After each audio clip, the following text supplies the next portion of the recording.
Da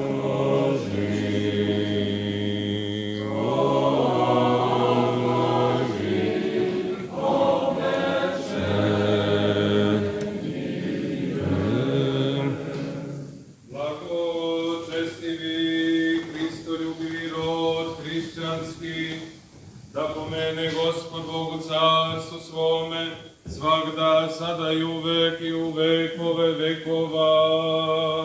Pritori i priložniki ovoga svetoga hrama, da pomene Gospod Bog u carstvu svome, svagda, sada i u vekove vekova. Preosvećenog episkopa našega Andreja, da pomene Gospod Bog u carstvu svome, svagda, sada i u vekove vekova. Svešteni, svešteno-monaški čini, saklir crkveni, da pomene Gospod Bog u carstvu svome, svagda, sada i u vekove vekova. Vas i sve pravoslavne hrišćane, da pomene Gospod Bog u carstvu svome, svagda, sada i u vekove